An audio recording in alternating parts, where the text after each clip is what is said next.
everyone, welcome to academic learning. আজি ক্লাছত আমি পঢ়িম টাইম এণ্ড ডিষ্টেন্স দূৰত্ব আৰু সময়। এতিয়া টাইম এণ্ড ডিষ্টেন্স চেপ্টাৰটোত আমাৰ দূৰত্ব আৰু সময়ৰ মাজত যিখিনি সম্পৰ্ক আছে গোটেইখিনি সম্পৰ্কৰ লগত জড়িত যিখিনি কুৱেশ্যন আছে সেই গোটেইখিনি কুৱেশ্যন ইয়াত থাকিব। তো এই চেপ্টাৰটো আৰম্ভ কৰাৰ আগতে আমি কেইটামান ফৰ্মুলা জানিব লাগিব। এইকেইটা আগতে আমি পাই আহিছোঁ, তথাপি আকৌ এবাৰ আমি ৰিভাইজ কৰোঁ। তো আমাৰ প্ৰথম যিটো ফৰ্মুলাটো হৈছে সেইটো হৈছে distance. Distance is equal to speed into time. তো ডিষ্টেন্স আমি কেনেকৈ পাওঁ? স্পীড আৰু যিকোনো এটা মুভিং অবজেক্টৰ স্পীড আৰু টাইম যদি আমি মাল্টিপ্লাই কৰি দিওঁ তেতিয়া আমি পাওঁ ডিষ্টেন্স। তাৰপিছত এইটো ফৰ্মুলাৰ পৰাই আমি স্পীড আৰু টাইমটো ওলাব পাৰোঁ। তো স্পীড ওলাবলৈ হ'লে কি হয়? স্পীড ইজ ইকুৱেল টু ডিষ্টেন্সৰ তলত টাইমটো আহি যায়। তো speed equal to distance by time. তাৰপিছত আকৌ টাইমটো ওলাব পাৰোঁ। টাইম ইজ ইকুৱেল টু কিমান হ'ব? ডিষ্টেন্স, স্পীডটো তলত আহি গ'লে distance divided by time. Time is equal to distance divided by speed. তাৰপিছত আছে আমাৰ কনভাৰ্সন অফ ইউনিটছ। তো এইটো চেপ্টাৰত কিছুমান বস্তুৰ আমাৰ প্ৰয়োজন হ'ব, যেনেকৈ 1 কিলোমিটাৰত কিমান মিটাৰ হয় এইটো প্ৰয়োজন হ'ব। আমি জানো 1 কিলোমিটাৰত 1000 মিটাৰ, আৰু এই দুটা বস্তু বহুত বেছি প্ৰয়োজন হ'ব। এটা হৈছে 1 kilometre per hour. 1 kilometre per আৱাৰক যদি আমি মিটাৰ পাৰ ছেকেণ্ডত কনভাৰ্ট কৰোঁ তেতিয়া হৈ যায় আমাৰ 5/18 মিটাৰ পাৰ ছেকেণ্ড। আৰু 1 মিটাৰ পাৰ ছেকেণ্ডক যদি আমি কিলোমিটাৰ পাৰ আৱাৰত কনভাৰ্ট কৰোঁ তেতিয়া সেইটো হৈ যায় 18/5 কিলোমিটাৰ পাৰ আৱাৰ। আগৰটো হৈছিলে 5/18, এইটো উল্টা 18/5 কিলোমিটাৰ পাৰ আৱাৰ। তো এইখিনি ফৰ্মুলা আমি জানিব লাগিব। তাৰপিছত আৰু কেইটামান ফৰ্মুলা আছে। এইটোৰ পিছত আছে আমাৰ formula to calculate time. Time calculate কৰিবলৈ আৰু কেইটামান ফৰ্মুলা আমাৰ আছে।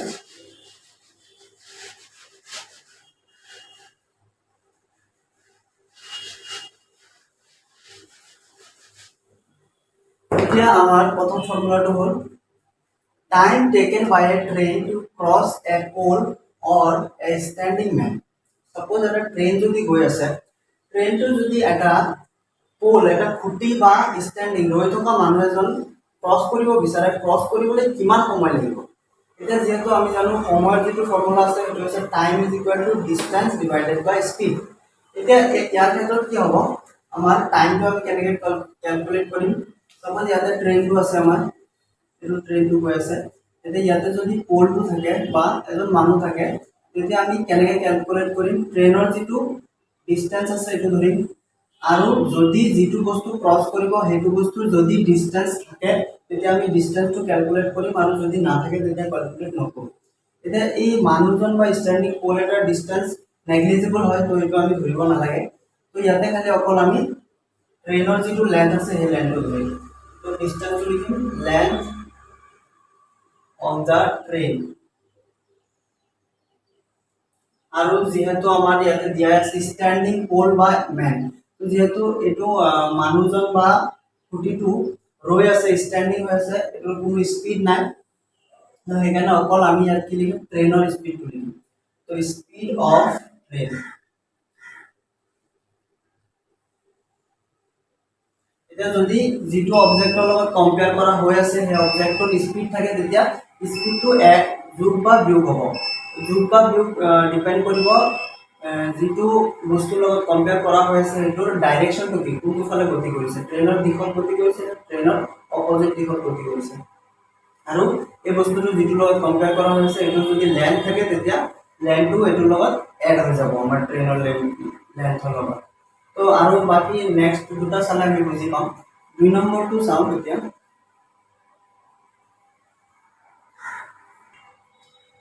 এতিয়া আমি 2 নম্বৰ ফৰ্মুলাটো চাম। Time taken by a train to cross a platform or a bridge etcetera having same length. এতিয়া এটা ট্ৰেইনে যদি এটা প্লেটফৰ্ম বা কিবা এটা ব্ৰিজ ক্ৰছ কৰে তেতিয়া সেইটো ক্ৰছ কৰিবলৈ কিমান টাইম লাগিব? এতিয়া ইয়াত কি হৈছে? প্লেটফৰ্ম বা ব্ৰিজৰ অকণমান লেন্থ আছে। এতিয়া লেন্থ থকা যদি যিকোনো এটা বস্তু ক্ৰছ কৰে, সাপোজ যদি এইটো ট্ৰেইন হয়, আমাৰ ট্ৰেইনটো যদি ইয়াতে সাপোজ প্লেটফৰ্ম বা যি আছে ব্ৰিজ আছে এইটো যদি ক্ৰছ কৰিব বিচাৰে তেতিয়া এই ক্ষেত্ৰত কি হ'ব? আমাৰ টাইম ইকুৱেল টু আমি কি জানো? Distance divided by speed. এতিয়া এই ক্ষেত্ৰত আমাৰ যেহেতু দুটা ডিস্টেন্স আছে, ট্ৰেইনৰ এটা ডিস্টেন্স আছে আৰু লগতে আমাৰ প্লেটফৰ্মৰ ডিস্টেন্সটো আছে। ইয়াত দুটা ডিস্টেন্স আমি ক্যালকুলেট কৰিব লাগিব। সো আমি লিখিম ডিস্টেন্সৰ জেগাত লিখিম লেন্থ অফ দ্য ট্ৰেইন তাৰপিছত প্লাস দুটা লেন্থ ক্যালকুলেট কৰিব লাগিব, দ্য লেন্থ অফ প্লেটফর্ম বা ব্রিজ দিয়ে থাকে, length of the train plus length of the platform। আৰু স্পিড যেহেতু অকল ট্ৰেইনৰ স্পিডটো আছে, প্লেটফৰ্মটো যেহেতু মুভ কৰা নাই, প্লেটফৰ্মৰ স্পিডটো আমি লিখিব নালাগে। তো এতিয়া তলত লিখিম স্পিড অফ ট্ৰেইন। এইটো আমি যিকোনো সাইন দি বুজাব পাৰোঁ। লেন্থ অফ দ্য ট্ৰেইন যদি আমি L1 বুলি ধৰি লওঁ আৰু এইটো লেন্থটো L2 বুলি ধৰি লওঁ, তেতিয়া আমি ইজিলি বুজি পাম। তো এইটো লিখি দিব পাৰিম L1 প্লাস L2 আৰু স্পিড অফ দ্য ট্ৰেইন যদি আমি S ধৰোঁ তেতিয়া তলত S লিখিব পাৰিম। তো এইটো আছিল আমাৰ সেকেন্ড ফৰ্মুলা। যেতিয়া আমাৰ কিবা এটা লেন্থ থকা বস্তু এটা ক্ৰস কৰে ট্ৰেইনে, তেতিয়া আমাৰ এইটো ফৰ্মুলা হয়। এতিয়া 3 নম্বৰ ফৰ্মুলাটো আমি চাম। এতিয়া আমি 3 নম্বৰ ফৰ্মুলাটো চাম। 3 নম্বৰটো কি দিছে, when two trains having length L1 L2 and speed S1 S2 are moving, প্রথম কন্ডিশনটো কি আছে, in same direction, the time taken by faster train to cross the slower। এতিয়া সাপোজ দুটা ট্রেন একেলগে গতি কৰি আছে, এটা লেন্থ L1 বুলি ধৰা হৈছে আৰু এটা লেন্থ L2 বুলি ধৰা হৈছে, আৰু এটাৰ স্পিড S1 আৰু এটাৰ স্পিড S2 বুলি ধৰা হৈছে। এতিয়া ট্ৰেন যদি সেম ডাইৰেকশনত গতি কৰে, ইন সেম ডাইৰেকশন, প্ৰথম কন্ডিশন দিছে যদি সেম ডাইৰেকশনত গতি কৰে, তেতিয়া কি দিছে, time taken by the faster train to cross the slower train. এতিয়া কৈছে দুটা ট্ৰেইন একে ডাইৰেকশনত গতি কৰি আছে, এটা কৈছে time taken by the faster train, যেটো ফাস্টাৰ ট্ৰেইন আছে, যেটো স্পিডত গৈ আছে বেছি, এটোৱে স্লোৱাৰ যেটো ট্ৰেইন আছে, সাপোজ যদি এটো স্পিডত বেছি স্পিডত গৈ আছে L1, এটো লেন্থ, এটো স্পিড S1, এটো লেন্থ L2, এটো স্পিড S2। সাপোজ L1 যেটো ট্রেন আছে, এই ট্রেনটো স্পিডত গৈ আছে L2 ট্রেনতকে। এতিয়া এইটো ট্ৰেইনে ক্ৰস কৰিবলৈ কিমান সময়ৰ প্ৰয়োজন হ'ব? এতিয়া এইটো ফৰ্মুলা আমি এনেকৈ লিখিব পাৰিম, time is equal to distance divided by speed. এতিয়া আমাৰ ডিসটেন্স, যেহেতু ইয়াত দুটা ট্ৰেইনৰ ডিসটেন্স আছে, তো দুটা ট্ৰেইনৰ ডিসটেন্স আমাৰ এড হৈ যাব। তো ডিসটেন্স আমাৰ এটা হ'ব L1 প্লাস L2, আৰু ইয়াত স্পিডও আমাৰ দুটা আছে, এটা হৈছে S1 S2। এতিয়া যেতিয়া স্পিডটো আমাৰ এটা ক্ষেত্ৰত কি হয়, দুটা স্পিড যোগ হৈ যায় আৰু এটা ক্ষেত্ৰত দুটা স্পিড বিয়োগ হৈ যায়। এতিয়া যেতিয়া ট্রেন দুটা বা যিকোনো এটা গাড়ী সেম ডাইরেকশনত গৈ থাকে, তেতিয়া আমাৰ যি দুটা স্পিড আছে, স্পিড দুটা মাইনাস হৈ যায়। তো ইয়াত দিয়া আছে সেম ডাইরেকশনত গৈ আছে, তো ইয়াত কি হ'ব, স্পিড দুটা মাইনাস হৈ যাব। তো এখানে আমি লিখিম ডিফারেন্স অফ স্পিড,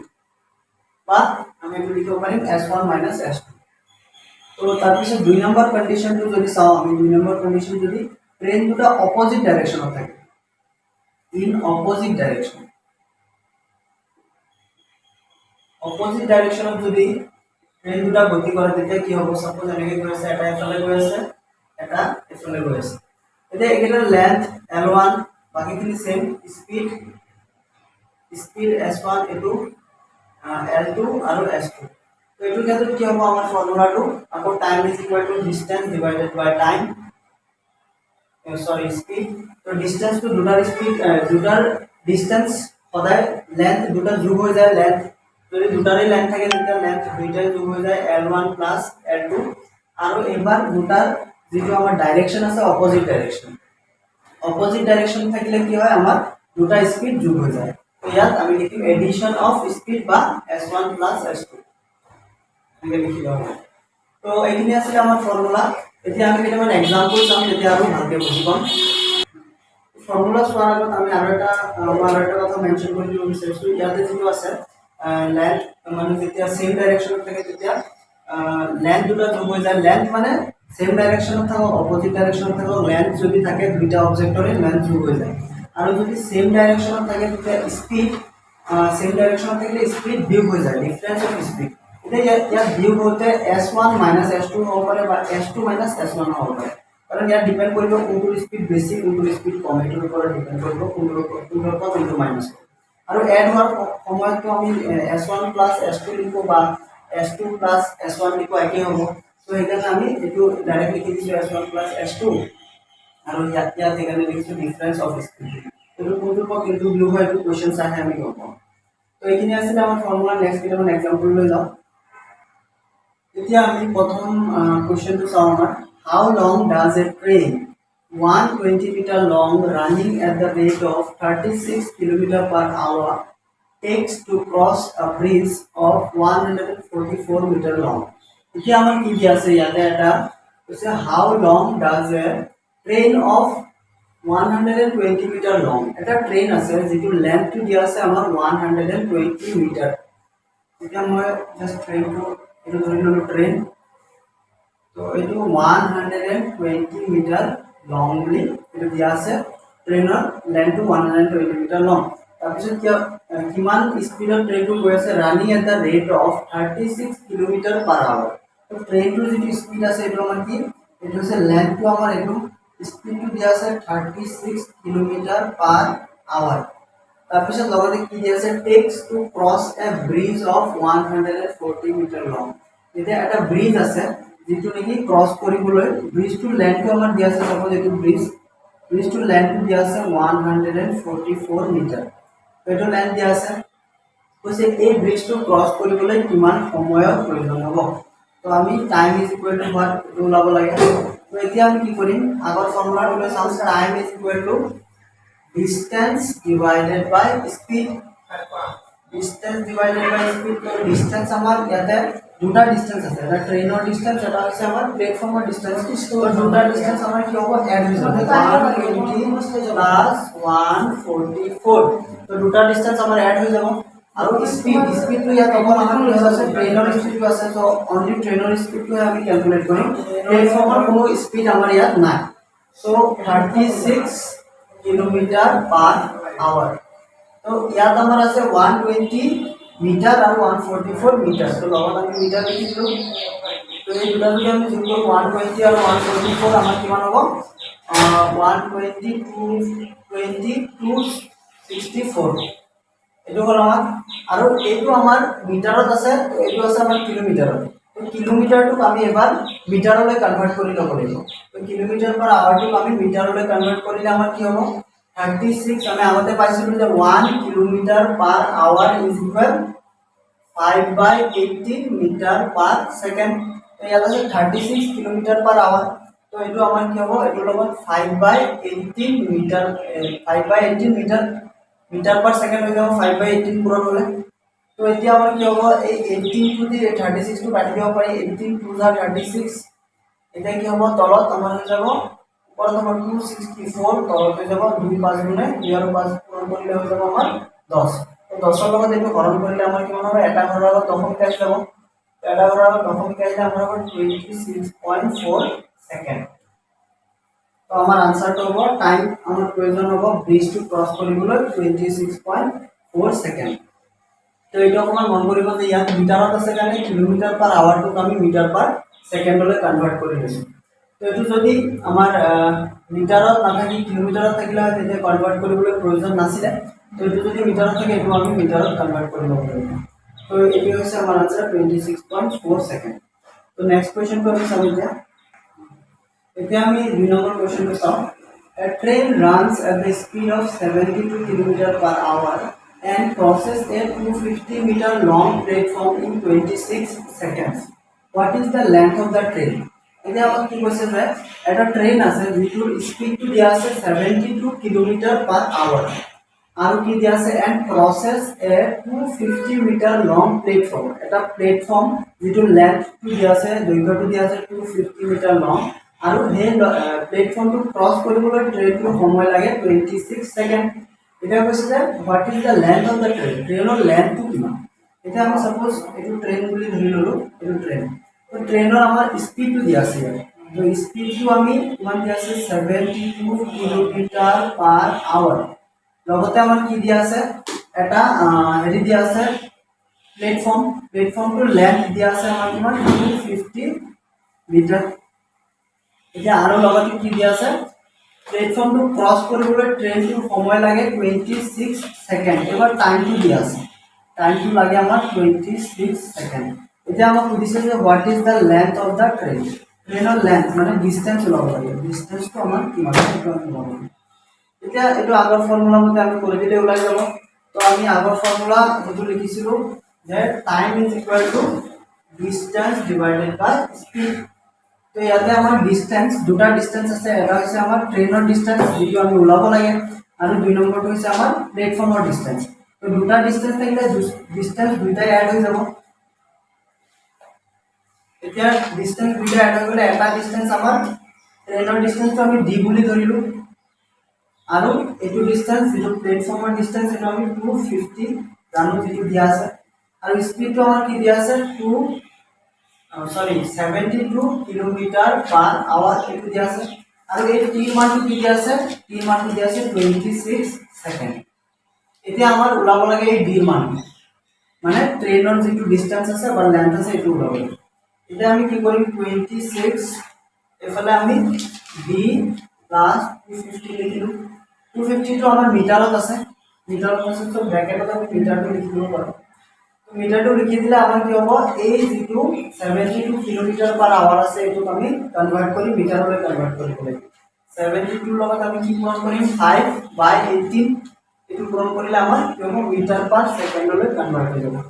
তো মিটাৰ পাৰ সেকেন্ডলৈ কনভাৰ্ট হৈ গলে কি হ'ব এতিয়া আমি কাটাকাটি কৰি দিব পাৰিম 18 4 যা 72 এতিয়া 4 ৰ লগত এটো মাল্টিপ্লাই কৰিলে হৈ যাব আমাৰ 20 তো এটো আমাৰ কি হ'ব 26 টো এফালে থাকিব আৰু এফালে আমাৰ ওপৰত আছে d প্লাস 250 আৰু তলত হৈ গ'ল আমাৰ 20 এতিয়া আমি ক্ৰস মাল্টিপ্লাই কৰিম ক্ৰস মাল্টিপ্লাই এই 26 ৰ সকলো নম্বৰৰ তলত 1 এটা থাকে এই 26 ৰ তলতো 1 আছে তাহলে ক্ৰস মাল্টিপ্লাই হ'ব 1 ৰ লগত এটো পূৰণ হ'ব 20 ৰ লগত এই 26 টো পূৰণ হ'ব তো মই এইখিনি এফালে কৰিছো তো 26 এফালে মই 1 ৰ লগত এটো পূৰণ কৰিলে হ'ব d প্লাস 250 সেমে থাকিব আৰু 26 ৰ লগত যদি আমি 20 পূৰণ কৰো তেতিয়া হ'ব 520 মানে 520 520 এতিয়া আমাৰ d মানটো লাগে d মানটো লাগিলে আমি কি কৰিম এই 250 টো এফালে লৈ গুছি যাও 520 এটো আগত প্লাস আছে এফালে গুছি গলে হৈ যাব -250 তো এতিয়া d মানটো কিমান হ'ব এটোৰ পৰা 250 গুছি গলে আমাৰ থাকিব 270 that means যেটো d মান আছে মানে লেন্থ অফ দা ট্ৰেইনৰ যেটো লেন্থ হ'ব এটো হ'ব 270 মিটাৰ এটো আমাৰ आंसर আই হোপ সকলোৱে বুজি পাইছে তো আমি নেক্সট কোৱেশ্চনটো চাম এতিয়া আমি 3 নম্বৰ কোৱেশ্চনটো চাম how many seconds will a train 100 meter long running at the rate of 36 km/h take to pass a telegraph post এতিয়া আমাৰ ইয়াত একেবাৰে সিম্পল কোৱেশ্চন এটা দিয়া আছে how many seconds will a train 100 meter long এটা train আছে যেটো লেন্থটো আমাৰ দিয়া আছে 100 meter long এটো ট্ৰেইন এটো লেন্থ এলৰ মানটো দিয়া আছে 100 meter long তাৰ পিছত আমাৰ কি দিয়া আছে running at the rate of 36 km/h তো স্পিডটো আমাক দিয়া আছে 36 km/h তাৰ পিছত কি দিয়া আছে how many seconds will a train 100 meter long running at the rate of 36 km/h take to pass a telegraph post এটা telegraph post এটা আছে যেটো কৈছে ক্রস কৰিবলৈ সাপোজ এটো পোস্টটো ক্ৰস কৰিবলৈ কৈছে কিমান সময়ৰ প্ৰয়োজন হ'ব তো টাইমটো লাগব দিছে তো টাইমটো আমি ওলাই দিলে হ'ল ইয়াপা এটা টাইমৰ ফৰ্মুলাটো আমাৰ আছে time is equal to distance by speed এটা ডিসটেন্স ইয়াত আমাৰ ট্ৰেইনৰ ডিসটেন্সটো আছে লগতে টেলিগ্ৰাফৰ যেটো ডিসটেন্স আছে এটো নেগলিজিবল হ'ব কাৰণ টেলিগ্ৰাফটো আছে এটা খুঁটাৰ ডিসটেন্সটো কিমান কম হ'ব সেইটো আমাৰ নেগলিজিবল এটো ধৰিব নালাগে তো টেলিগ্ৰাফৰ খুঁটাৰ আমাৰ এটো দিয়া নাই যদি আমাৰ এটো লেন্থটো মেনশন কৰা থাকে কিবা এটা ব্ৰিজ বা যিকোনো এটা বস্তু লেন্থ মেনশন কৰা থাকিলে আমি এটো ইয়াত লিখিব লাগিব তো মেনশন কৰাও নাই আৰু টেলিগ্ৰাফৰ খুঁটাৰ যেটো আমাৰ হেৰি থাকে দুটোটাকে এটো নেগলিজিবল হয় সেইটো ধৰিব নালাগে তো আমাৰ লেন্থটো অকল আমি ট্ৰেইনৰ যেটো লেন্থ আছে এটো ধৰিম 100 মিটাৰ আৰু স্পিডটো অকল ট্ৰেইনৰ স্পিডটো ধৰিব লাগিব কাৰণ টেলিগ্ৰাফ যিটো ফুটা সেইটোতো ৰৈয়ে আছে, সেইটো স্পীড নাই। তো এইটো আমাৰ হ'ব 100 মিটাৰ ডিভাইডেড বাই 36 কিলোমিটাৰ পাৰ আৱাৰ। তো এতিয়া আমাৰ এইটো মিটাৰত আছে, এইটো কিলোমিটাৰত আছে। তো আমি 36 কিলোমিটাৰ পাৰ আৱাৰটোক আমি কি কৰিম, মিটাৰ পাৰ ছেকেণ্ডলৈ কনভাৰ্ট কৰিম। 36 কৰিম 5 বাই 18। তো 18 দি 36 কাটি দিলে 18 দুগুণ কি হয় আমাৰ 36। এতিয়া আমাৰ কিমান হ'ল, 5 দুগুণে 10। ওপৰত হৈ গ'ল আমাৰ 100, তলত হৈ গ'ল 10, 10 দি 100 সৰণ কৰিলে আমাৰ কিমান হ'ব 10। তো আমাৰ আনসাৰটো হ'ব 10 সেকেন্ড। তো এটা একেবাৰে সিম্পল কোৱেশ্চন আছিলে। তো নেক্সট অকমান কমপ্লেক্সৰ ফালে যাওঁ। তো এতিয়া আমি 4 নম্বৰ কোৱেশ্চনটো চাওঁ। A train 120 meter in length travels at 66 kilometer per hour. In what time will it pass a man who is walking at 6 kilometer per hour? এক নম্বৰ দিছে in opposite direction, দুই নম্বৰ দিছে in same direction। এটা হচ্ছে একটা ট্ৰেনৰ যিটো নেকি লেন্থটো আমাৰ দিয়া আছে 120 মিটাৰ, ট্ৰেইনটোৰ দৈৰ্ঘ্য 120 মিটাৰ আৰু ট্ৰেইনটোৰ স্পীডটো দিয়া আছে 66 কিলোমিটাৰ পাৰ আৱাৰ। এতিয়া কৈছে ট্ৰেইন যোনফালে গৈ আছে সেইফালে মানুহ এজন খোজকাঢ়ি আছে, যিটো মানুহজনৰ স্পীড হয়, যিজন মানুহৰ স্পীড হয় 6 কিলোমিটাৰ পাৰ আৱাৰ। এতিয়া কৈছে মানুহজনে যদি ইন অপোজিট ডাইৰেকশ্যন, ট্ৰেইনৰ অপোজিট ডাইৰেকশ্যনত যদি গতি কৰে আৰু যদি মানুহজনে ট্ৰেইনৰ সেম ডাইৰেকশ্যনত গতি কৰে, তেতিয়া ট্ৰেইনটোৱে সেই মানুহজনক ক্ৰছ কৰিবলৈ কিমান সময়ৰ প্ৰয়োজন হ'ব। তো প্ৰথমতে আমি এইটো ধৰি ল'লোঁ ট্ৰেইনৰ লেন্থটো আমাৰ এলৰ মানটো দিয়া আছে 120 মিটাৰ। তাৰপিছত আৰু কি দিয়া আছে, লগত স্পীডটো দিয়া আছে, স্পীডটো আমাৰ 66 কিলোমিটাৰ পাৰ আৱাৰ। তো কিলোমিটাৰ পাৰ আৱাৰটোক আমি ইয়াতে মিটাৰ পাৰ ছেকেণ্ডলৈ কনভাৰ্ট কৰিব পাৰি বা তাতে অংক প্ৰত্যয়নটো কৰিব পাৰিম। আৰু লগতে কি দিয়া আছে, এজন মানুহ এজন আছে, মানুহজনৰ এইটো মানুহ বুলি ধৰিলোঁ। তো মানুহজনৰ এটা কি দিয়া আছে, স্পীডটো দিয়া আছে, মানুহজনৰ স্পীড দিয়া আছে আমাৰ এইটো S2 বুলি ধৰিলোঁ, এইটো S1 বুলি ধৰিলোঁ, স্পীডটো দিয়া আছে 6 কিলোমিটাৰ পাৰ আৱাৰ। এতিয়া আমি কি কৰিব পাৰিম, এতিয়া আমাক ওলাব দিছে যদি অপোজিট ডাইৰেকশ্যনত মানুহজনে গতি কৰে আৰু সেম ডাইৰেকশ্যনত যদি গতি কৰে, দুইটা কণ্ডিশ্যনতে আমাৰ কিমান সময় লাগিব ট্ৰেইনটো মানুহজনক ক্ৰছ কৰিবলৈ। আমি প্ৰথমতে ফাৰ্ষ্ট কণ্ডিশ্যনটো চাওঁ, যদি অপোজিট ডাইৰেকশ্যন থাকে, ইন অপোজিট ডাইৰেকশ্যনত যদি থাকে তেতিয়া আমাৰ ক্ৰছ কৰিবলৈ কিমান সময় লাগিব। তো আমি ইয়াতে ওলাইছোঁ T ইজ ইকুৱেল টু, ইয়াতে আমাৰ ওপৰত হ'ব ডিষ্টেন্স, তলত হ'ব স্পীড। ডিষ্টেন্স অকল আমাৰ ইয়াতে যিটো ট্ৰেইন আছে ট্ৰেইনৰ ডিষ্টেন্সটোৱে হ'ব, যিটো আছে 120 মিটাৰ, আৰু তলত হ'ব স্পীড। এতিয়া স্পীড ইয়াত দুটা আছে, এটা স্পীড হৈছে আমাৰ ট্ৰেইনৰ স্পীড, এটা হৈছে আমাৰ মানুহজনৰ স্পীড। এতিয়া মই কি কৈছিলোঁ, যদি স্পীড দুটা ডাইৰেকশ্যন বেলেগ বেলেগ হয় তেতিয়া স্পীড দুটা যোগ হৈ যায়, আৰু যদি স্পীডৰ ডাইৰেকশ্যন যদি বেলেগ বেলেগ নহয়, সেম হয়, তেতিয়া স্পীড বিয়োগ হৈ যায়। তো প্ৰথমটো অপোজিট ডাইৰেকশ্যনত আছে, তো দুইটা স্পীডে আমাৰ কি হ'ব, যোগ হৈ যাব। 66 প্লাছ 6, তো আমাৰ কি হৈ যাব, এইটো আমাৰ কিলোমিটাৰ পাৰ আৱাৰত আছে, kilometre per hour. So 120 metre, তলত হ'ব 66, এইটো যোগ কৰিলে 72 কিলোমিটাৰ পাৰ আৱাৰক আমি এতিয়া মিটাৰ পাৰ ছেকেণ্ডলৈ কনভাৰ্ট কৰিব লাগিব। তো আমি কি মাল্টিপ্লাই কৰিম, 5/18 মিটাৰ পাৰ ছেকেণ্ড। তো এতিয়া 18 দিয়ে এইটো কাটাকাটি কৰিলে 4 বাৰ যাব, আমাৰ হ'ব 4 5 গুণে 20 আৰু ওপৰত হ'ব 120। তো 120ৰ ওপৰত 0 তলৰ 0 কাটি গ'লে আমি 2 থাকিব, ওপৰত 12 তলত 2 মানে 6, 2 6 গুণে 12। আমাৰ টাইমটো কিমান হ'ব, 6 সেকেন্ড। যদি অপোজিট ডাইৰেকশ্যনত থাকে তেতিয়া ক্ৰছ কৰিবলৈ আমাৰ 6 সেকেন্ড সময় লাগিব। এতিয়া আমি নেক্সট কণ্ডিশ্যনটো চাম, সেম ডাইৰেকশ্যনত চালে কি হ'ব।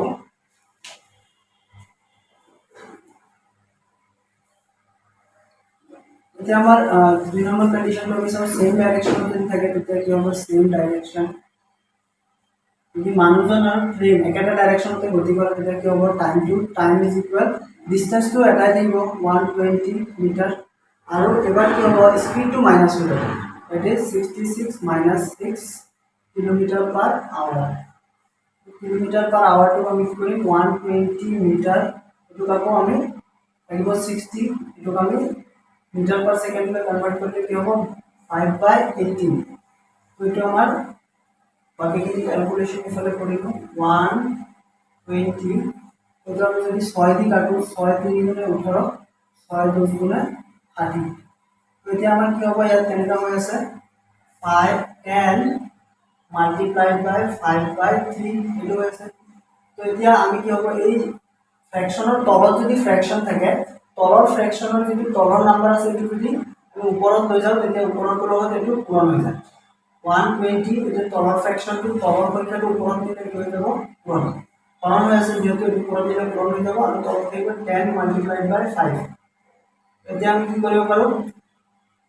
a0 কাটি দিব পাৰো তো ওপৰত আমাৰ থাকিব 12 3 গুণে 36 আৰু তলত হৈ গ'ল 5 এটো আমি হৰণ কৰিলে হ'ব 5 7 গুণে 35 একেটা থাকিব দশমিক হৈ হ'ব 5 গুণে 10 এটো হৰণ কৰিলে হ'ব 7.2 এটো হ'ব আমাৰ সেকেন্ড 36 ৰ 5 কে হৰণ কৰি আমি পালো 7.2 আৰু 7.2 যেটো টাইম লৈ আছে এটো হ'ব আমাৰ সেকেন্ড তো দুই নম্বৰ আনসাৰটো হ'ল 7.2 প্ৰথম আনসাৰটো হ'ল 6 সেকেন্ড তো এটো আছিল আমাৰ question তো next next question to some is our question number 5 to we some a train passes a pole in 15 seconds and passes a platform of 100-meter long in 25 seconds find the length of the train এটা এটা ট্রেনে কি কৰিছে এটা pole খুঁটি এটা আছে এটো 15 সেকেন্ডত পাৰ কৰি যায় আৰু এটা আমাৰ কি আছে প্লেটফৰ্মটোৰ লগতে প্লেটফৰ্মটোৰ লেন্থটো দিয়া আছে 100 মিটাৰ লং প্লেটফৰ্ম যেটো ক্ৰছ কৰিবলৈ 25 সেকেন্ডৰ প্ৰয়োজন হয় এতিয়া সুধিছে যে ট্ৰেইনৰ লেন্থটো কিমান হ'ব তো এটো একেবাৰে ইজি হয় বহুত বেছি কমপ্লেক্স নহয় তো ট্ৰেইন সাপোজ এটো ট্ৰেইন বুলি ধৰি ললো এতিয়া এটো এটা পোল তো এই পোলটো ক্ৰছ কৰিবলৈ ট্ৰেইনৰ আমাৰ লেন্থটো ইয়াত ওলাব দিছে হা তো লেন্থটো আমি নাজানো এখানে লেন্থটো L বুলি ধৰি লৈছো হা এটা আমাৰ কি দিছে পোলটো ক্ৰছ কৰিবলৈ কিমান সময় লাগিব পোলটো ক্ৰছ কৰিবলৈ সময়টো দিয়া আছে আমাৰ 15 সেকেন্ড তো এটো টাইমটো হ'ব 15 সেকেন্ড আমাৰ লেন্থটো পাইছো লেন্থটো আমি L বুলি ধৰি লৈছো টাইমটো আমি 15 সেকেন্ড আৰু স্পিডটো আমি কেনেকৈ ক্যালকুলেট কৰিম speed equal two distance by time that means distance আমাৰ কিমান d l বুলি ধৰিছো আৰু টাইমটো হৈছে আমাৰ 15 সেকেন্ড এতিয়া ইয়াত s টো আমি এটোৰ ক্ষেত্ৰত এটো লিখিব পাৰিম l by 15 এতিয়া নেক্সট সেম ট্ৰেইনটোৱে যেতিয়া এটা প্লেটফৰ্ম এটা পাৰ কৰি যাব যেটোৰ আমাৰ লেন্থটো 100 মিটাৰ আৰু ট্ৰেইনটোৰ যেটো লেন্থ এটো সেমে থাকিব যেটো সেম ট্ৰেইন লেন্থটো l বুলি ধৰি ললো আমি আৰু এটো ক্ৰছ কৰিবলৈ আমাৰ টাইমটো কিমান লাগে 25 সেকেন্ড ঠিক আছে তো এটোৰ ক্ষেত্ৰত আমি কি লিখিব পাৰিম speed equal to distance by time ইয়াতে ডিসটেন্সটো কি হ'ব ইয়াত দুটা ডিসটেন্স আহি যাব ইয়াত এটা ডিসটেন্স হৈছে আমাৰ যেটো ট্ৰেইনৰ ডিসটেন্স আৰু এটা ডিসটেন্স হৈছে আমাৰ প্লেটফৰ্মৰ ডিসটেন্স তো ট্ৰেইনৰ ডিসটেন্সটো হ'ব L আৰু প্লেটফৰ্মৰ ডিসটেন্সটো হ'ব 100 আৰু ইয়াৰ টাইমটো কি হ'ব 25 সেকেন্ড ঠিক আছে এতিয়া আমি কি কৰিম এই দুটা স্পিড আমি এটোৰ স্পিড দুটা ট্ৰেইন সেমে হয় তো এটোৰ স্পিড এটো খুঁটিৰ লগত কম্পেয়াৰ কৰিলে পোলটোৰ লগত কম্পেয়াৰ কৰিলে এটো হয় আৰু যেতিয়া স্পিডটো আমি এই প্লেটফৰ্মৰ লগত কম্পেয়াৰ কৰো তেতিয়া এটো হয় এতিয়া আমি এটো স্পিড সেমে হয় তো আমি কি কৰিব পাৰো এটো স্পিডৰ লগত এটো স্পিড জাস্ট কম্পেয়াৰ কৰি দিব পাৰো তো সাপোজ এটো 1 নম্বৰ আৰু এটো যদি 2 নম্বৰ ধৰো 1 আৰু 2 যদি আমি কম্বাইন কৰি দিও 1 আৰু 2 কম্বাইন কৰি দিলে কি হ'ব s equal to এটো তো সেম আমি লিখি দিব পাৰো l by 15 equal l plus 100 by 25 কাৰণ এটো স্পিড দুটা সেমে হয় তো এতিয়া আমি এটো ক্ৰস মাল্টিপ্লাই কৰি আমি যদি l ৰ মানটো ইয়াৰ পৰা ওলাই দিও l ৰ মানটো ওলালে আমাৰ ট্ৰেইনৰ লেন্থটো ওলাই যাব এতিয়া বাকিখিনি মই এডিট কৰিছো তো ইয়াতে আমি ক্ৰস মাল্টিপ্লাই কৰি দিও ক্ৰস মাল্টিপ্লাই কৰি দিলে আমাৰ l ৰ লগত যদি 25 পূৰণ কৰো তেতিয়া হ'ব 25l তাৰপিছত এইফালে 15 লগত এই দুটা পূৰণ হ'ব 15 লগত l পূৰণ কৰিলে হ'ব 15 l মাজত আছে প্লাস এটো প্লাস 15 ৰ লগত যদি আমি 100 পূৰণ কৰোঁ তেতিয়া হ'ব আমাৰ 1500 এতিয়া আমি l একেলগে কৰি দিম 25l আৰু এইফালে আছে 15l এইফালে আহিলে 15l টো আমাৰ মাইনাস হৈ যাব কাৰণ এইফালে প্লাস আছে এটোৰ লগত একো নাই মানে প্লাস আছে আৰু এইফালে আমাৰ থাকি যাব 1500 এতিয়া 25l ৰ পৰা 15l গুছি গলে আমাৰ থাকিব 10l তো এইফালে হৈ গ'ল আমাৰ 1500 এতিয়া l টো যদি আমি ৰাখি দিও l আৰু 10 মাল্টিপ্লাই হৈ আছে তো আমাৰ 1500 এটোৰ তলত l 10 টো গুছি যাব তো 10 টো গুছি গলে এটো 0 কাটি গ'ল তেতিয়া আমাৰ কিমান হ'ল 150 তো যেটো আমাৰ ট্ৰেইনৰ লেন্থটো হ'ব এটো হ'ব 150 মিটাৰ ঠিক আছে আশা কৰিলে সকলোৱে বুজি পাইছে তো এটোৰ পিছত আমি নেক্সট কোৱেশ্চনটো চাম এতিয়া আমাৰ কোৱেশ্চন নম্বৰ 6 টো আমি চাম two trains 141 meter and 119 meter in length দুটা ট্রেন আছে যে দুটা লেন্থ এটাৰ হয় 141 মিটাৰ আৰু এটাৰ 119 মিটাৰ এতিয়া কি দিছে are running in opposite direction দুটা opposite direction গৈ আছে বেলেগ বেলেগ direction গৈ আছে at the rate of 30 km per hour and 42 km per hour respectively এতিয়া আমাৰ কি হৈছে প্ৰথম ট্ৰেইনটোৱে 30 km per hour স্পিডত গৈ আছে সেকেন্ডটোৱে 42 km per hour স্পিডত গৈ আছে এটা কৈছে at what time will they be completely clear of each other from the moment they meet কৈছে হে ট্ৰেইন দুটাই কিমান সময়ত এটা আৰু এটা ক্ৰস কৰিব লগ পোৱাৰ কিমান সময়ৰ পৰা কিমান সময়ৰ ভিতৰত এটা আৰু এটা ক্ৰস কৰিব এতিয়া আমি ধৰি ললো এইটো প্ৰথম ট্ৰেইন তো প্ৰথম ট্ৰেইনটো কি দিয়া আছে লেন্থ দিয়া আছে সাপোজ এটো লিখিলো L1 আমাৰ কিমান দিয়া আছে 141 মিটাৰ তাৰ পিছত এটো আকৌ স্পিডটো দিয়া আছে আমাৰ s স্পিডটো আমি লিখিলো 30 কিলোমিটাৰ পাৰ আৱাৰ তো এটো আমি ডিসটেন্সটো কি লিখিব পাৰো ডিসটেন্স ইজ ইকুয়াল আচ্ছা এটো আমি পিছত কৰিম এই সেকেন্ড ট্ৰেইনটো লিখি লম সেকেন্ড ট্ৰেইনটো আমি ধৰো লেন্থ টু L2 এটো লেন্থটো আমাৰ দিয়া আছে 119 মিটাৰ আৰু এটো স্পিডটো দিয়া আছে আমাৰ 42 কিলোমিটাৰ পাৰ আৱাৰ এটো দিয়া আছে এতিয়া আমি কি কৰিব লাগে যে টাইমটো ওলাব লাগে এটা টাইমটো আমি ক্যালকুলেট কৰিব লাগে তো টাইমটো আমি কেনেকৈ লিখিম time is equal to distance by speed তো ডিসটেন্স বাই স্পিড এতিয়া কি হ'ব টাইমটো আমি এতিয়া ওলাবলৈ হলে ডিসটেন্স ইয়াত দুটা ট্রেন আছে আৰু ট্রেন দুটা অপোজিট ডাইরেকশন গৈ আছে দুটা সেম ডাইরেকশন দিদিলো এটা এনেকৈ দিদিলো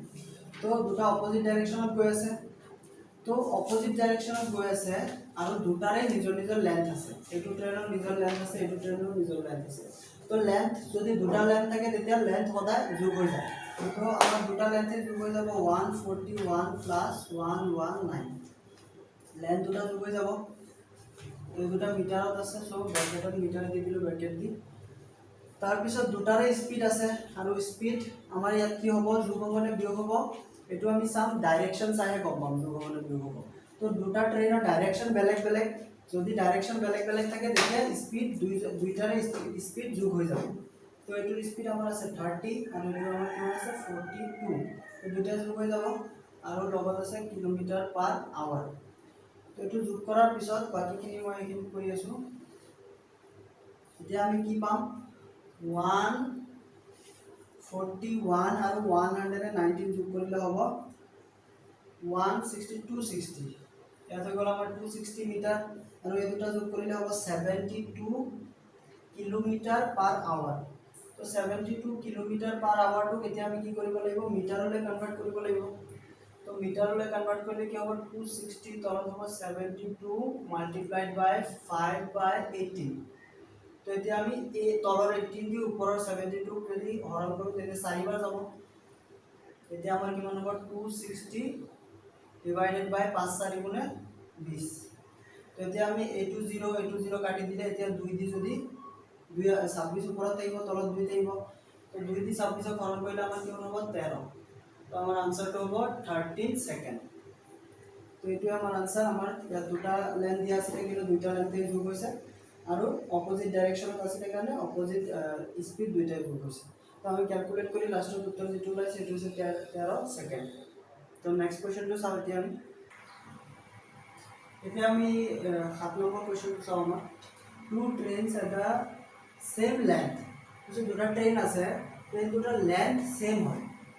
same length but with different speeds speed two বেলেগ বেলেগ হয় different speed pass a static pole এটা পোল আছে ৰখি থকা এটা কুটা আছে যেটো নেকি 4 সেকেন্ডত pass a static pole in 4 seconds and 5 seconds এটা ট্রেনে কি কৰে 4 সেকেন্ডত পাস কৰি যায় আৰু এটা আমাৰ 5 সেকেন্ডে পাস কৰি যায় পাৰ কৰি যায় in what time will they cross each other when they are moving in the same direction and opposite direction এটা কৈছে কিমান সময়ত ইহতে in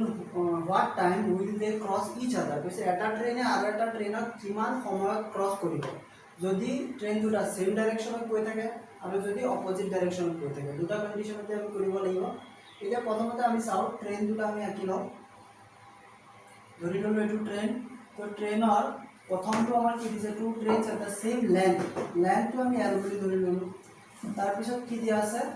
আৰু এটা ট্ৰেন সাপোজ এটো লেন্থটো এল আৰু লেন্থ দুটাৰ সেম বুলি কৈছে তাৰ পিছত কি কৈছে যে এটা স্ট্যাটিক পোল এটা আছে সাপোজ এটো পোল হা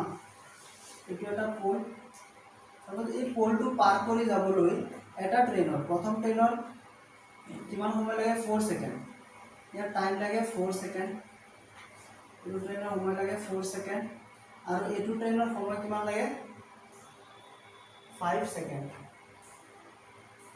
প্ৰথম ট্ৰেনটোৰ সময় লাগে 4 সেকেন্ড সেকেন্ড ট্ৰেনটোৰ সময় লাগে 5 সেকেন্ড তাৰ পিছত কি কৈছে in what time will they cross ইচ আদাৰ when they are moving in the same direction and opposite direction এতিয়া আমি ইয়াত কি দিয়া আছে আমি চাও l মানে লেন্থটো দিয়া আছে মানে d মানটো দিয়া আছে তাৰ পিছত t টো দিয়া আছে টাইম দিয়া আছে আৰু আমি ইয়াত স্পিডটো ওলাব লাগিব তো স্পিডটো আমি চাও ক্যালকুলেট কৰিব পাৰো নেকি speed equal to distance by time তো ডিসটেন্সটো হৈছে l আৰু l টো আমি ধৰি লৈছো আৰু t টো হৈছে টাইম 4 সেকেন্ড তো আমি স্পিডটো ইয়াৰ পৰা ওলাব পাৰিম l বাই 4 ইয়াতো ওলাব পাৰিম speed equal to l by the time to 5 সেকেন্ডে 5 so l by 5 তো এতিয়া আমি কি কৰিব লাগিব যেতিয়া কৈছে ইন দা সেম ডাইৰেকশন প্ৰথমত চাও এক নম্বৰ কন্ডিশন যদি সেম ডাইৰেকশনত থাকে দুটা ট্ৰেন তেতিয়া আমাৰ কিমান সময় লাগিব এটা আৰু এটা ক্ৰস কৰিবলৈ তো টাইমটো আমি ওলাব লাগে তো টাইম ইজ ইকুয়াল টু আমি কি লিখো ডিসটেন্স বাই স্পিড তো টাইম ইজ ইকুয়াল টু আমি কি লিখো ডিসটেন্স বাই স্পিড তো আমাৰ ডিসটেন্সটো ইয়াত কিমান হ'ব দুটা ট্ৰেন আমি কম্পেয়াৰ কৰিব লাগিব দুটা ট্ৰেনৰে আমাৰ ডিসটেন্স আছে এটো ট্ৰেনৰ ডিসটেন্স হৈছে l এটোৰো l তো দুটা ডিসটেন্সে আমি ক্যালকুলেট কৰিব লাগিব two trains at the same length এতিয়া দুটা ট্ৰেনৰ লেন্থ সেম হয় ঠিক আছে তো লেন্থ আমি যদি সেম হয় তেতিয়া আমি l প্লাস l দুটাকে যোগ কৰি দিব লাগিব হা এটোৰ যিমান লেন্থ দুটা লেন্থে সেম তো ট্ৰেন দুটা আছে এখানে আমি দুটা লেন্থে আমি ইয়াত যোগ কৰি দিম l প্লাস l এই দুটা লেন্থ বেলেগ বেলেগ থাকিলে হয় আমি তেতিয়া l1 l2 এনেকে ধৰিলো হয় আৰু লাগিলে সেম ডাইৰেকশনতে যাব অপোজিট ডাইৰেকশনতে যাক আমাৰ লেন্থ দুটা অবজেক্ট থাকিলে দুটা লেন্থ যোগ হৈ যায় তো এটো লেন্থ যোগ হৈ গ'ল আৰু তলত আমাৰ কিমান থাকিব স্পিড এই স্পিড দুটা ট্ৰেনৰে আছে এটো স্পিড আছে এটো স্পিড আছে এতিয়া আমি চাম স্পিডটো প্লাস হ'ব নে মাইনাস হ'ব যেতিয়া সেম ডাইরেকশনত যায় তেতিয়া স্পিডটো আমাৰ কি হয় মাইনাস হয় তো এতিয়া আমি কি কৰিম মাইনাস কৰি দিম l বাই 4 মাইনাস l বাই 5 এটোৰ পৰা এটো মাইনাস কৰি দিছো এতিয়া নেক্সট মই এইখিনি কৰি আছো এতিয়া কি কৰিম আমি l যোগ কৰিলে আমাৰ হৈ যাব ওপৰত 2l দুটা l হৈ যাব তাৰ পিছত আমি ইয়াত কি কৰিম এটো আৰু এটো মাইনাস হৈ আছে ফ্ৰেকশনত আছে আৰু মাইনাস হৈ আছে দুটা ভগ্নাংশত আছে আৰু এটো ভগ্নাংশত আছে আৰু মাইনাস হৈ আছে এতিয়া যদি দুটা সংখ্যা ভগ্নাংশত থাকে আৰু প্লাস মাইনাস হৈ থাকে দুটাৰ মাজত তেতিয়া আমি লসাগু ল'ব লাগিব তো ইয়াতে আমাৰ কি হৈ আছে এই দুটাৰ লসাগু আমি ল'ব লাগিব 5 আৰু 4 লসাগু হ'ব আমাৰ 20 5 4 গুণে 20 পূৰণ কৰি দিলে হৈ যায় লসাগু 5 4 গুণে 20 এতিয়া 4 20ত কেইবাৰ যাব 4 5 গুণে 20 তো 5ৰ লগত এইটো পূৰণ হ'ব তলৰটো যিমান বাৰ যায় এইখিনি আমি আগতে পাইছোঁ 4 5 গুণে 20 তো 5 বাৰ যায় এইটো 5টো যিমান বাৰ যায় এইটো ওপৰটোৰ লগত পূৰণ হয় এইটো হৈছে আমাৰ 5l তাৰপিছত মাজত মাইনাছ আছে মাইনাছ দিম তাৰপিছত এতিয়া এইটো চাম 5টো 20ত কেইবাৰ যাব 5 4 গুণে 20 4 বাৰ যাব তো 4 লগত এই এলটো পূৰণ হ'ব 4 লগত এল পূৰণ হ'লে হ'ব 4l তাৰপিছত আমি কি কৰিম 2l ওপৰত আছে 2l লিখিলোঁ এতিয়া 5l ৰ পৰা 4l গ'লে থাকিব অকল l আৰু তলত আছে আমাৰ 20 এতিয়া বাকীখিনি এফালে লিখি আছোঁ ওপৰত হ'ব আমাৰ 2l এতিয়া এই ফ্ৰেকশ্যনৰ এইটো এটা ফ্ৰেকশ্যনৰ তলত আৰু এটা ফ্ৰেকশ্যন আছে এতিয়া তলৰ ফ্ৰেকশ্যনৰ তলৰ যিটো সংখ্যা থাকে এইটো ওপৰত লৈ গ'লে আমাৰ হৈ যায় ওপৰটোৰ লগত পূৰণ হৈ যায় তলৰ সংখ্যাটো আছে 20 এইটো ওপৰত দিলে পূৰণ হৈ গ'ল আৰু 20টো লৈ গ'লে অকল এলটো থাকি যাব তো এলটো থাকি গ'লে আমি এতিয়া কি কৰিব পাৰিম পূৰণ হৈ আছে যিহেতু এই দুটা আৰু এইটো তলত অকলে এল আছে এইটো এল কাটি দিব পাৰিম তো আমাৰ কিমান থাকিব 2 20 গুণে 40 তো আমাৰ টিৰ মানটো হ'ব 40 ছেকেণ্ড তো এইটো সেম ডাইৰেকশ্যনত থাকিলে আমাৰ হয় দুটা এটা আৰু এটা ক্ৰছ কৰিবলৈ 40 ছেকেণ্ড লাগে এতিয়া যদি অপজিট ডাইৰেকশ্যনত থাকে তেতিয়া কিমান লাগিব এতিয়া মই এইখিনি মুছি দিওঁ নেক্সট অপজিট ডাইৰেকশ্যনটো চাম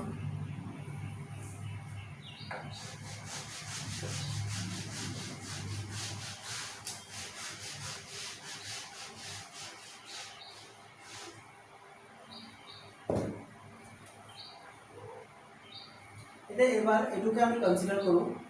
এইটো টেন এইটো ফালে গৈ আছে এইটো টেন এইটো ফালে গৈ আছে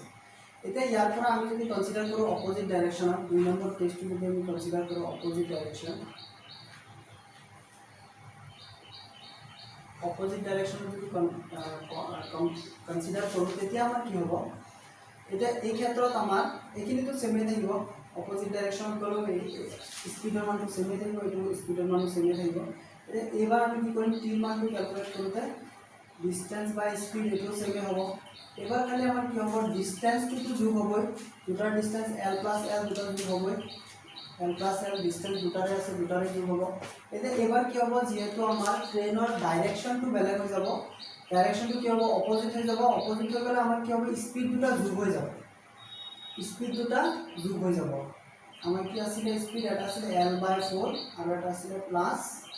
+l/5 এই দুটা আমাৰ যোগ হৈ গ'ল এতিয়া আমি যোগ কৰি দিলে বাকীখিনি এতিয়া এইফালে কৰি আছোঁ l + l কৰিলে আকৌ 2l হ'ব এতিয়া আকৌ এই দুটা যোগ হৈ আছে ফ্ৰেকশ্যন থকা ৰাশি দুটা যোগ হৈ আছে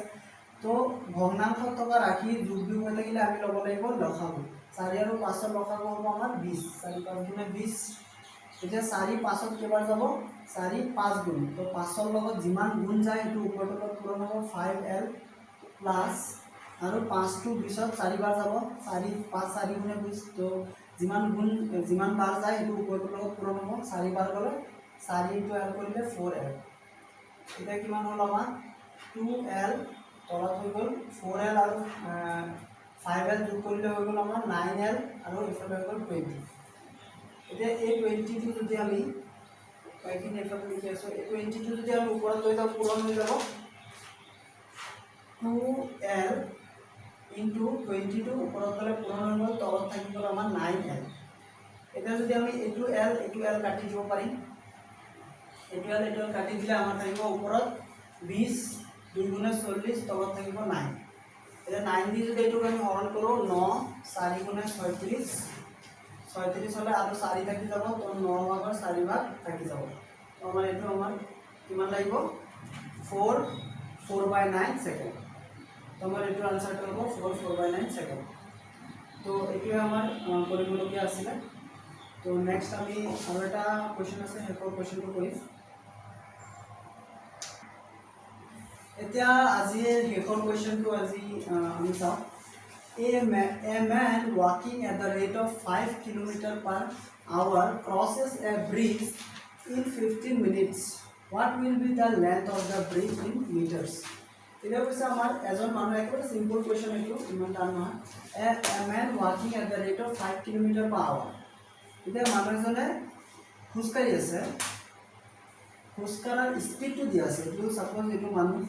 স্পীডটো আমাৰ দিয়া আছে 5 কিলোমিটাৰ পাৰ আৱাৰ তাৰপিছত কি দিয়া আছে ক্ৰসেছ এ ব্ৰিজ এই মানুহজনে এটা ব্ৰিজ ক্ৰস কৰে সাপোজ এইটো ব্ৰিজটো ক্ৰস কৰিবলৈ সময় লাগে टी 15 मिनिट्स এতিয়া কি কৈছে what will be the length of the bridge to length কিমান হ'ব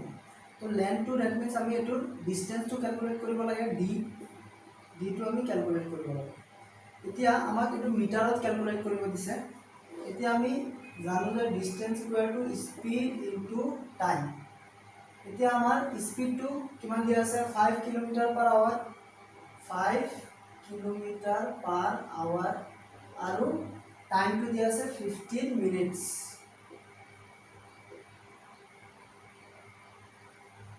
এতিয়া আমাৰ যেহেতু মিটাৰত কনভাৰ্ট কৰিব দিছে তো এইটো কিলোমিটাৰটো চেঞ্জ কৰি আমি মিটাৰ কৰিব লাগিব আৰু মিনিটটো চেঞ্জ কৰি সেকেন্ড কৰিব লাগিব তো এইটো কিলোমিটাৰটো চেঞ্জ কৰি কিলোমিটাৰ পাৰ আৱাৰটো মিটাৰ পাৰ সেকেন্ডত কনভাৰ্ট কৰিবলৈ হলে 5 ৰ লগত আমি 5/18 মাল্টিপ্লাই কৰি দিলে মিটাৰ পাৰ সেকেন্ডলৈ কনভাৰ্ট হৈ যাব তাৰপিছত মাল্টিপ্লাইড বাই 15 মিনিট আছে মিনিটটো সেকেন্ডত কনভাৰ্ট কৰিব লাগিব কাৰণ মিটাৰ পাৰ সেকেন্ডত কনভাৰ্ট কৰিছো এইটো সেকেন্ডত দিব লাগিব 15 ৰ লগত যদি আমি 60 পূৰণ কৰি দিও তেতিয়া এইটো সেকেন্ডলৈ কনভাৰ্ট হৈ যাব এতিয়া আমি কি কৰিব পাৰিম কাটাকাটি কৰিব পাৰিম 6 দি যাব 6 3 গুণে 18 6 10 গুণে 60 সেম নাম্বাৰ দি কাটিব লাগিব ওপৰত তলে 6 দি এটো কাটিলে 3 বাৰ গ'ল 6 10 গুণে 60 এতিয়া এটো দি যাব 3 5 গুণে 15 এতিয়া আমাৰ কিমান আছে ওপৰত গুটেকে তলত নাইকিয়া ওপৰত গুটেকেটা পূৰণ কৰিব লাগিব 5 পূৰণ 10 তিনটা 5 পূৰণ কৰিলে হয় আমাৰ 125 আৰু লগতে 10 পূৰণ কৰিলে হ'ব 125 ৰ লগত 0 এটা আহি যাব তো আমাৰ ডিসটেন্সটো কি হ'ব বা লেন্থটো কি হ'ব ব্ৰিজৰ এটা হ'ব 1250 মিটাৰ তো d is equal 1250 meter that means length of the bridge will be 1250 meter তো এখিনি আছিল আমাৰ আজি ক্লাছত তো আই হোপ সকলোৱে বুজি পাইছে এখিনি সকলোৱে ঘৰত প্ৰেক্টিস কৰিব প্ৰেক্টিস কৰিলে পাৰিব সকলোৱে আৰু যদি কিবা অসুবিধা থাকে তেতিয়া আপোনালোকে কমেন্ট সেকশনত জনাব তো সকলোকে ধন্যবাদ জ্ঞাপন কৰিলো থ্যাংক ইউ ভেৰি মাচ